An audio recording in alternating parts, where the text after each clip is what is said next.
Genesis परिवारामध्ये आपल्या सर्वांचं स्वागत आहे.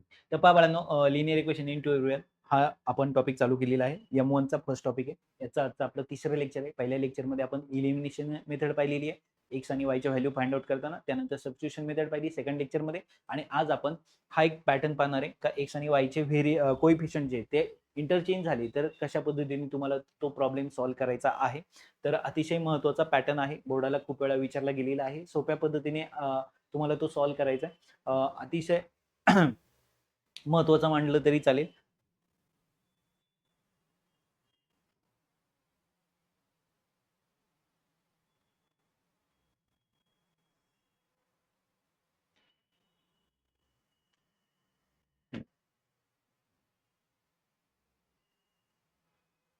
जेनेसिस परिवारामध्ये आपल्या सर्वांचं स्वागत आहे. तर पहा बाळांनो, linear equation in two variable maths 1 चा फर्स्ट टॉपिक आपण चालू केलेला आहे. आता आपलं तिसरं लेक्चर आहे. पहिल्या लेक्चरमध्ये आपण एलिमिनेशन मेथड पाहिली. दुसऱ्या लेक्चरमध्ये आपण सबस्टिट्यूशन मेथड पाहिलेली आहे आणि आता तिसऱ्या लेक्चरमध्ये आपण हा एक पॅटर्न पाहणार आहे. हा बोर्डाला खूप वेळा विचारला गेलेला पॅटर्न आहे का एक्स आणि वायचे कोएफिशिएंट जर इंटरचेंज झाले तर तो पॅटर्न तुम्हाला कशा पद्धतीने सॉल्व्ह करायचा आहे. तर अतिशय महत्त्वाचं आहे आणि यानंतर आपण आपल्या फर्स्ट एक्सरसाइजला सुरुवात करणार आहोत. ओके, ठीक आहे. तर बेसिक पार्ट जो तुम्हाला आता पहिल्या दुसऱ्या लेक्चरमध्येही आपण पाहिलेला आहे का हे तुमचे M1 चे 6 टॉपिक आहेत आणि हे त्याचं मार्क्स डिस्ट्रीब्युशन आहे. ओके, आता त्यानंतर जर पाहायचं झालं तर हे पॉइंट आपल्याला या टॉपिकमध्ये कव्हर करायचे. एलिमिनेशन मेथड आणि सबस्टिट्यूशन मेथड हा पार्ट आपला कव्हर झालेला आहे. यामध्येच एक पॅटर्न आहे तो आता आपण पाहणार आहोत. म्हणजे या पद्धतीने तुमचा फर्स्ट एक्सरसाइज पूर्ण म्हणजे फर्स्ट एक्सरसाइजचं पूर्ण बेसिक आपलं कव्हर झालेलं असेल. पहिला एक्सरसाइज झाल्यानंतर म्हणजे आता चौथ्या लेक्चरमध्ये आपण तुमचा फर्स्ट एक्सरसाइज सुरुवात करणार आहोत. त्यानंतर आपण ग्राफिकल मेथड घेणार आहे. ग्राफिकल मेथडचं बेसिक आणि मग एक्सरसाइज, पुन्हा क्रॅमर्स रूलचं बेसिक आणि मग एक्सरसाइज. प्रत्येक एक्सरसाइजच्या आधी आपण त्याचं बेसिक कव्हर करत जाणार आहोत. मगच आपण एक्सरसाइजला सुरुवात करणार आहोत. आले लक्षात? ठीक आहे. तर या पॅटर्नने आपण पूर्ण एक्सरसाइज कव्हर करणार आहोत. सॉरी, पूर्ण टॉपिक कव्हर करणार आहोत. ठीक आहे. तर एलिमिनेशन मेथड आणि सबस्टिट्यूशन मेथड आपली झालेली आहे. यातलाच एक पॅटर्न आहे. ग्राफिकल मेथड आपण सुरुवात करत नाहीये. एक्स आणि वायची व्हॅल्यू आपल्याला फाइंड आउट करायची. ओके, ठीक आहे. तर पहा कशा पद्धतीने प्रश्न विचारला जातो. आता मी या ठिकाणी जो प्रश्न घेतलाय तो डायरेक्ट बोर्डाचाच प्रश्न घेतलाय. जरी इथं पाहायला गेलं तर 2020 चा प्रश्न आहे. पहा काय दिले तर 17x 15y बरोबर 11 आणि 15x अधिक 17y बरोबर 21. Then find the value of x plus y. आता जर तुम्हाला x प्लस वाय ची व्हॅल्यू काढायची असेल तर मग तुम्हाला इथं पूर्ण x ची व्हॅल्यू फाइंड आउट करायची आणि नंतर y ची करायची आणि मग दोघांची ऍडिशन करायची का, असं अजिबात करायचं नाही. अतिशय सोपा प्रश्न जर कोणता असेल तर तो हा प्रश्न आहे. जेव्हा केव्हा तुम्हाला असं दिसेल का 17 म्हणजे एक्स आणि वाय चे व्हेरिएबल इंटरचेंज आहेत. इक्वेशन आपण लिहून घेऊया म्हणजे तुमच्या पण लक्षात येईल. बरोबर किती येते इथं 11 आणि इथं जर पाहिलं गेलं तर 15x अधिक 17y बरोबर किती आहे 21. आता हे जे इक्वेशन आहे हे इक्वेशन 1 आहे आणि हे इक्वेशन 2 आहे. तर आता आपल्याला काय करायचंय, जेव्हा केव्हा तुम्हाला असं दिसेल का एक्सचा जो कोएफिशिएंट आहे तो इथं वायचा आहे आणि जो इथं वायचा आहे तो इथं एक्सचा आहे. असं जेव्हा येईल आणि तुम्हाला एक्स प्लस वाय किंवा एक्स मायनस वायची उत्तर तुम्हाला काढायला सांगितलं जाईल तेव्हा सिंपल काय करायचंय, सरळ त्या दोन इक्वेशनची ऍडिशन करायची. काय सांगितलं मी तुम्हाला, सरळ त्या दोन इक्वेशनची काय करायची ऍडिशन, एक्स प्लस वायची तुम्हाला व्हॅल्यू काढायची. आता इथंच पहा, तुम्ही डायरेक्ट नाही लिहायचं, खाली लिहायचं इक्वेशन 1 प्लस इक्वेशन 2. ओके, मी ऍडिशन इथंच करतोय. ओके, इक्वेशन 1 प्लस इक्वेशन 2 तुम्ही त्याच्यातच करायचं नाही. ओके, ठीक. आता जेव्हा मी ह्या दोन इक्वेशनची डायरेक्ट ऍडिशन करेल तेव्हा इथं जर तुम्ही पाहिलं तर 17 आणि 15 32 32x प्लस 17 आणि 15 परत 32y इज इक्वल टू, जर तुम्ही पाहिलं तर 21 आणि 11 पुन्हा 32. आलं लक्षात? आता जेव्हा हे येईल तेव्हा इथं जर पाहिले तर 32 32 32, तर ह्या टोटलला आपण डिव्हाइड करू कशाने 32. जेव्हा तुम्ही 32 ने त्याला डिव्हाइड कराल तेव्हा तुम्ही जर पाहिलं तर याने याला डिव्हाइड केलं काय मिळालं तुम्हाला x, ह्या नंबरने ह्या नंबरला डिव्हाइड केलं काय मिळालं तुम्हाला y. Okay, is equal to ह्या नंबरने ह्या नंबरला डिव्हाइड केलं तर काय मिळालं तुम्हाला 32 एके 32. आलं लक्षात? सॉरी 1.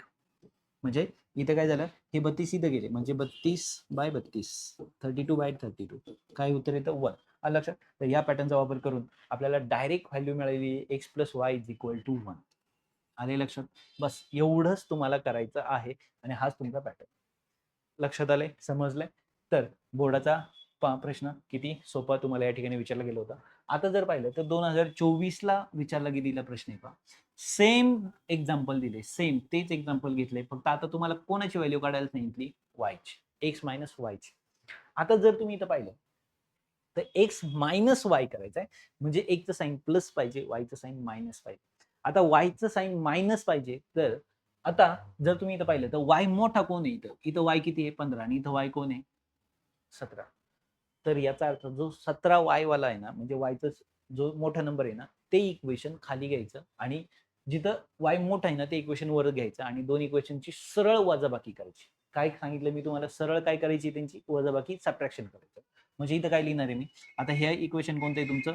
1 वालं इक्वेशन आहे आणि हे इक्वेशन कोणतं आहे तुमचं? 2 वालं. मी तुम्हाला काय सांगितलं? वाय ला साइन कोणतं पाहिजे? मायनस. म्हणजे वाय हा कोणत्या नंबरला आहे? सेकंड नंबरला आहे.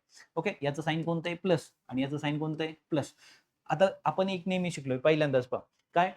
जेव्हा तुम्ही पहिल्या इक्वेशन मधून सेकंड इक्वेशन मायनस करता तेव्हा सेकंडचे साइन चेंज होतात. जर सेकंडचे साइन चेंज होतात तर इथं साइन कोणतं आहे? प्लस. त्याचं साइन कोणतं होणार? मायनस. म्हणजे वायला कोणतं साइन येणार? मायनस. जर पहा, म्हणजे इथं हे सर्व साइनवर डिपेंड आहे. म्हणजे प्रत्येक वेळेस ऍडिशन किंवा सबट्रॅक्शन असंच करायचं असं काही नाही. पण इथं जर तुम्ही पाहिलं तर वायला कोणतं आलं पाहिजे? मायनस. म्हणून इथं आपण ह्या दोघांमध्ये कम्पेअर केलं का मोठा कोण आहे हा, म्हणून इथं साइन कोणतं याचं प्लस आहे ना, तर मग ह्या दोन इक्वेशनचं काय करायची? वजाबाकी करायची. आलं लक्षात? मग आता आपण इथं काय घेतलं? इक्वेशन 1 ओके, आणि इथं काय? इक्वेशन 2. ह्या दोनचं काय केलं तुम्ही? वजाबाकी. आता वजाबाकी म्हणजे सबट्रॅक्शन करताय तुम्ही. काय इक्वेशन? 17x अधिक 15y बरोबर किती आहे? 11. आणि इथं जर पाहिलं तर 15x अधिक 17y बरोबर किती आहे? 21. आता ह्या दोघांची तुम्ही काय करताय? वजाबाकी. वजाबाकी करताना इथं मायनसचं साइन आलं. 17 पहा, सबट्रॅक्शन करताना सेकंड इक्वेशनचे साइन चेंज होतं. इथं काय झालं? मायनस. इथं काय झालं? मायनस. आणि इथं काय झालं? मायनस. आलं लक्षात? मग आता इथं काय झालं? 17 मधनं 15 गेले 2x. पण 17 मोठे आहेत, त्याचं साइन प्लस आहे. ओके, इथं 17 मधनं 15 गेले, पुन्हा मायनस प्लस मायनस म्हणजे 2y सॉरी, मोठा 17 आहे म्हणून इथं मायनस इज इक्वल 21 मधनं 11 गेले, किती राहिले? 10. मोठा 21 आहे, त्याचं साइन मायनस. म्हणजे आता जर तुम्ही इथं पाहिलं तर 2, 2 आणि 10 म्हणजे ह्या टोटल इक्वेशनला काय करायचं? आपल्याला डिवाइड करायचंय. कशाने डिवाइड करायचंय? 2 ने डिवाइड करायचंय. जर आपण ह्या इक्वेशनला 2 ने डिवाइड केलं तर 2 इथं आला, 2 ला 2 गेला x, 2 इथे आला, याला डिवाइड केलं मायनस वाय, आणि 2 ने याला 10 ला डिवाइड केलं इज इक्वल टू -5. आलं लक्षात? आणि हेच झालं तुमचं फायनल उत्तर. संपलं. कळलंय? तर या पद्धतीने तुम्हाला एक्स प्लस वाय आणि एक्स मायनस वायच्या व्हॅल्यू काढायच्या आहेत. ओके, ठीक आहे. तर या पॅटर्न तुम्हाला हा प्रश्न सोडवायचा आहे. आता जर तुम्हाला इथे सांगितलं का तिसरा पॅटर्न काय दिलाय, आता इथं हा काय विचारला गेलेला नाही, पण जर समजा विचारला गेलाच, काय सांगितलं इथं? फक्त सॉल्व दिले. सॉल्व दिले याचा अर्थ काय? तुम्हाला सेपरेट एक्सची आणि सेपरेट वायची व्हॅल्यू काय करायची आहे? फाइंड आउट करायची आहे, काढायची आहे. ओके, ठीक आहे. मग आता हे जे इक्वेशन तुम्हाला दिसते, हे आणि हे इक्वेशन, मग काय करणार तुम्ही हे इक्वेशन सॉल्व करताना? काहीही करणार नाहीये. सिंपल, आता जो आपण रूल वापरला होता तोच रूल तुम्ही इथं वापरणार आहे. तुम्हाला एक्स आणि वायच्या व्हॅल्यू काढायच्या. मग काही कोएफिशियंट सेम करत बसायचं नाहीये किंवा साइन अपोजिट असं काही करत बसायचं नाही. सरळ ह्या दोनही इक्वेशनची एकदा काय करायची? ऍडिशन करायची आणि एकदा काय करायचं? सबट्रॅक्शन करायचं. म्हणजे हेच ऑलरेडी आपण याच्या आधीच्या प्रॉब्लेम मध्ये पण पाहिलंय. इथं दोन इक्वेशनची काय केली आपल्याला? सबट्रॅक्शन सॉरी ऍडिशन केली. हे जे इक्वेशन मिळालं ना, याला 3 इक्वेशन म्हणा. म्हणजे एक्स प्लस वाय बरोबर काय मिळालंय तुम्हाला? 1. आता त्याच दोन इक्वेशनचं काय करायचं तुम्हाला? वजाबाकी. हे जे इक्वेशन येईल त्याला 4 म्हणा. मग आता इथं काय दिलंय? तोच प्रश्न दिलता म्हणून मी डायरेक्ट मागे गेलो. सेम प्रश्न घेतला होता त्याच्यासाठी. म्हणजे एकदा ह्या दोन इक्वेशनची काय करा? ऍडिशन. तेव्हा तुम्हाला इक्वेशन तिसरं मिळालं. कोणतं? एक्स प्लस वाय बरोबर 1. जेव्हा तुम्ही ह्या दोन इक्वेशनचं सबट्रॅक्शन केलं तेव्हा तुम्हाला इक्वेशन मिळालं एक्स मायनस वाय बरोबर -5. आलं लक्षात? हे इक्वेशन कोणतं होतं तुमचं? थर्ड वालं. आणि हे जर इक्वेशन पाहिलं तर हे कोणतं आहे तुमचं? फोर्थ वालं, चौथं इक्वेशन. आता ह्या दोन इक्वेशनचं काय करायचं? मग ही दोन इक्वेशन एका खाली एक लिहून पहा आधी. एक्स प्लस वाय बरोबर 1 आणि इथं एक्स मायनस वाय बरोबर -5. म्हणजे आता इथं जर पाहिलं तर प्लस वाय आणि मायनस वाय म्हणजे वायला वाय काय होऊ शकतो? कट होऊ शकतो. त्यासाठी आपल्याला ह्या दोन इक्वेशनची काय करावं लागणार? ऍडिशन. म्हणजे equation third plus equation fourth. आलं लक्षात? म्हणजे इथं काय झाले? या दोघांची ऍडिशन, एक्स आणि एक्स किती आले? 2x. इकडं 5 मधनं 1 गेला म्हणजे -4 राहिले. आलं लक्षात? म्हणजे x बरोबर -4 हे 2 इकडं इंटू आहे, तिकडे जाऊन काय होणार डिव्हाइड, म्हणजे x बरोबर -2 हे तुमचं काय आलेलं आहे, उत्तर आलेलं आहे. मग आता तुम्हाला माहिती आहे काय x + y = 1 आहे. This value put in equation third. काय लिहिलंय इथं? This value put in equation third. काय थर्ड इक्वेशन? तर थर्ड इक्वेशन आहे x + y बरोबर काय 1. आता x ची व्हॅल्यू काय दिलेली आहे तुम्हाला -2 + y = 1. y = 1 हा 2 तिकडे जाऊन काय झाला +2 म्हणजे y ची व्हॅल्यू किती मिळाली तुम्हाला या ठिकाणी 3. आलंय लक्षात?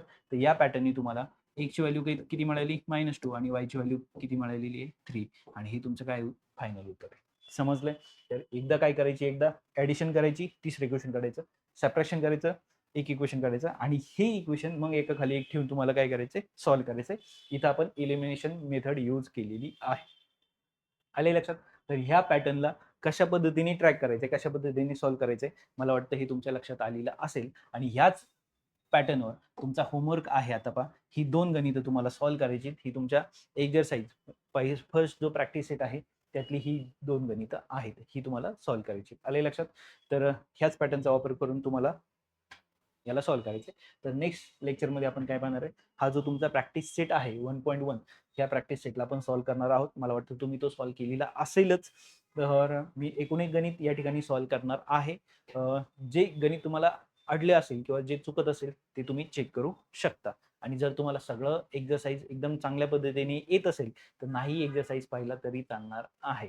पण यातलं एकही गणित तुमचं चुकता कामा नये, कारण यापैकीच एखादं गणित तुम्हाला बोर्डाला 100% विचारलं जाणार आहे. आले लक्षात? तर या ठिकाणी तुमचा हा आजचं आपलं तिसरं लेक्चर संपलेलं आहे आणि फर्स्ट एक्झरसाइज जो आहे, प्रॅक्टिस सेट आहे, त्याचं बेसिक आपलं पूर्ण कव्हर झालेलं आहे. जर मागची लेक्चर पाहिली नसेल तर ते पाहून घ्या, नोट्स काढा, समजून घ्या आणि कोणता पार्ट समजला नसेल तर कमेंटमध्ये सांगा. तो मी तुम्हाला पुन्हा रेकॉर्ड करून पाठवेल. आले लक्षात? All the best. बाकीच्या विषयांचा अभ्यास करा.